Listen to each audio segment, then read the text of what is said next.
Alright, first things first for me this morning. Taking this little trucker. Gonna clean out all these holes. Pull all the TV blaster and the brake fluid. Then we'll run that stud down in there to clean all the rust and stuff off the front threads.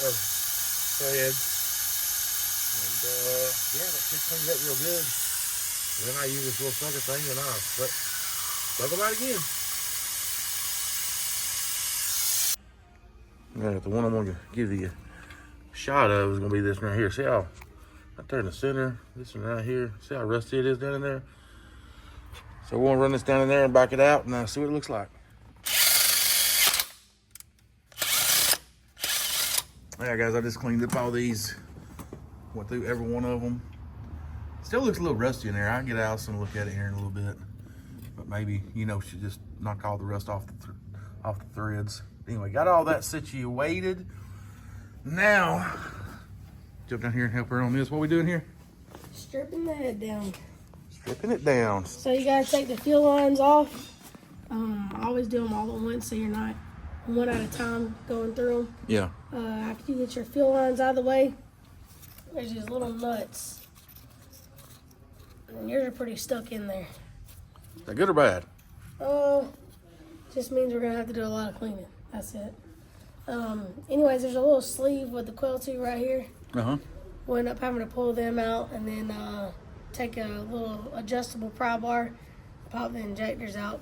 These have to come out first though. Yeah. So let's all right, let's get these out. Let's get back at it. Yeah, where Allison's talking about these things that kind of rusty and been on there for a while. This is what we get. We're getting that top nut, something, whatever we call that, off of this rusty part. It's been a pain in the butt. Anyway, we got it. Take it back here. We'll clean it up a little bit.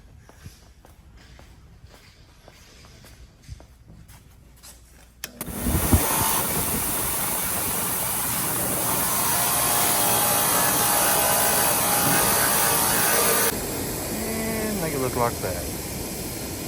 Might have to hit it again. I didn't want to get too close down to the shiny. I'll be all right. All right, almost got these done. Just finished number 3. Got 2 and 1 left to go. But before I do that, gotta get some. See what she's doing over here. What are you doing over there? Getting pistons ready to go back for refurbished. Oh, they refurbished the pistons? Yeah. Really? So what they do is they go in here and they cut this part out right here. And they press another one in, like this over here. These going in mine? Yep. So what they do is they put them on a machine and balance them. And after they balance them, they reshim them and then balance them again. Make everything look brand new. Nice. Well, always inspect them, even though you get them back from another shop or whatever. Because this one right here, if you look down in there, see that? I don't know. I'll get too much glare on the camera. All right, we'll go right there. See that piece of metal? Oh, in the center there? Yep. So that right there will go straight to your bearing. If you didn't catch that. So we'll let them send this one back. Always got to be looking over people's stuff. Always. Now, what's the difference in, I think your dad said my rods were Fractured. Fractured. What does that mean? So if there's a hole in the middle of the bolts right here, it's automatically non-fraction. If it's not a fraction, it'll be solid. So what a fraction means is it's broke. So if you don't have a nice clean shave right here, then you know it's a fractured rod. So on the other ones, it's completely smooth and has 2 dowels that hold it in place. For this one, when you get a brand new rod that's fractured, it's literally put together and you take a hammer and you break it yourself. Yeah. So when you put these on here, you just kind of set it but you gotta wiggle it till it gets in the groove where it's smooth. Yeah. Like that. If not, whenever you tighten these down and you mess that up, it'll mess the whole rod off. Yeah, because it's not going to be centered properly. Nope. I got So you. these are the most important rods to try to put together. So we're taking these out, huh? Putting the new ones in. Yep. Yeah. Man, you always gotta make sure that all your bearings say STD. So my truck's got STDs? Yeah, it does. Wow. Why is that? All right, so if it doesn't have STD, that means it's been turned and it's an oversized bearing. Oh. So just make sure they all say STD so you know that it. Yeah, look at that date, 2019. That's when those were made, huh? Yep. All right, now we part of the cleanup. Get all these prepped and cleaned. Done cleaned the nozzles on these right here. And then got all these right here. But you done seen that. I got there about to take off some more. But as long as they slide back, as long as these right here slide up. This right here, I just done this. Cleaned off the inside. Could take it down a little more, but that ain't important. See what it was looking like. Come on, focus. Anyway, it's pretty corroded and rusty in there. So I'm taking a Dremel and I'm just reaming it out. That way, this right here will slide on this right here with ease. Yeah. See, as long as that there slides in and out, that's what the goal is. Take all that stuff out. All right, I'm gonna finish this job. Come back to you in a minute. All right, let's take a break from that. Show you what Allison came up here. Got this all cleaned up. Got it ready for a counterbore. How much is he gonna take it down? No idea. No idea. Just enough to shim it. Yeah. Yes, sir. Coming along. All right, guys. I'll get back to that in a minute. Right now, Bubba just finished up one of the most important things to doing a rebuild, especially on one of these ISXs. We counterboard. Look at all that garbage. That's shaved metal. Y'all shiny. Now, what's the importance of why we counterbore? So what we're needing is each cylinder liner to be at a height that is consistent from one end of the engine to the other. That way, we get the same compression of the head gasket to the cylinder liner. If they were misaligned, that can cause you to have a head gasket leak. Uh-huh. So what we're looking for consistency of compression of the head gasket is what we're looking for. Right. And that's the reason we cut these counterbores. And when we cut these counterbores, this whole deck is not perfectly level. So you got to stay consistent where you measure it at. And the most consistent spot on this block is right as close as you can get to the two center holes, because the center web goes from the top here all the way down to the crankshaft. Right. So this is the main structure of this block. That's what Allison was telling me about the studs. Those are new, but these outsides, we could reuse them as long as they ain't been taken off before. Yeah. But not the center ones. Right. Because this is where this is your main compression. It holds you compression.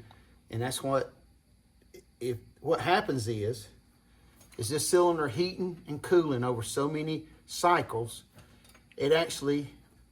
the liner gets worn, the block wears, and you get not as much compression against the head gasket and the cylinder head, and it'll start leaking pressure by the head gasket. Yeah. And also, Allison's told me one time that you could take a brand new Cummins engine from the factory, break it down, and they're not going to be perfectly flush like by counterboring it. The protrusion, the liner height is all different in a lot of cases. And that's got a lot to do with either who's doing the counterboring or who's running the machine doing the counterboring. No, I'm talking about brand new. Oh yeah, I know. That's what. But there again, you get that Friday factor. Oh yeah, it's time to party, boys. We're looking for a cold beer and whatever we're gonna do on the weekend. Right. So, I got you. But see, with me, I'm the one that has to stand behind this. Right. So I would never, I mean, personally, that's the reason I do this. I wouldn't hire somebody to come out and do it because, I mean, if I'm going to hire a guy to come out and do something that I can do, I mean, if he's going to take a shortcut, they'll do it with me. So, you know, I'm too lenient. But Yeah. this right here is the foundation, one of the foundational points of a rebuild. Yeah. This needs to be right. Absolutely. And like I said, we hadn't sent one out of here yet that we had problems with, and I tell Allison to double check me, and because I mean I don't trust anybody when it comes to building an engine. I just don't trust them. Yeah. I'm sorry, but that's me. If you know how to do it, it's kind of hard to trust somebody when you know you're good at what you do. Yeah, well, and I always know it's me and my credibility on the line. Yeah. That's the reason I don't trust people. To that. I But don't blame you. You got the counterbore that we have done numbers of them with, and everything's good. If you can see in here, we don't have any chatter marks. Like I told you, my friends in Virginia, they had an engine fail, 300,000 miles. The Peterbilt shop up there built the engine, and it, you know, I got pictures on my phone of the chatter marks that were left in it. All those things are very, you know. All right, well, I'll get out here and let you vacuum that up and clean it up. And Yeah, we're gonna finish I had to it. get him on film before, well, I'm old school. I had to get him on camera before he got out of here. But anyways, guys, on to the next one. See you, Bubba. Oh, we done. Got another day down. And yeah, we got one of the big things knocked out today. I'm excited to get that counterbore, record that, and talk to Bubba about it. Just about got the head and all this stuff to go back in. Yeah, all this was just taking off some bolts on both sides, intake, and the fuel rail up there. I didn't think you guys would be interested in that. It's simple stuff, but I just trucked them over here, set them on the floor, get ready to put it on the new head. We got it all back, but on the internal stuff, we got all this stuff right here cleaned, ready to go back in. Done a little polishing, a little sanding, a little cleaning, and a bag of bolts. Oh yeah, all of them. Guys, we're getting there. Oh yeah, we're getting there. Man, ready to get this girl back together. It's been a slow process, mainly because, well, didn't have Allison last week. Otherwise, we'd probably be making a video on the ride home tonight. But guys, it's been a long day. 8 a.m. starts early, and anybody knows me, 8 a.m., they know I'm kicking and screaming. I don't like early mornings. I mean, I like 11, 12, sometimes 10, but 8, had to twist my arm. I come out of bed kicking and screaming. So I'm ready to get off here. It is after 7 o'clock at night. So we've been at it all day, just a little tedious. Oh, sorry about that, guys. I hit the button and cut you off. All right, anyways, I'm jumping off here. It's time for a shower. Get my butt in the bed. It's after 7 o'clock. I need to edit this video to get it up and going tomorrow for you guys. So, till the next video. See you. Bye.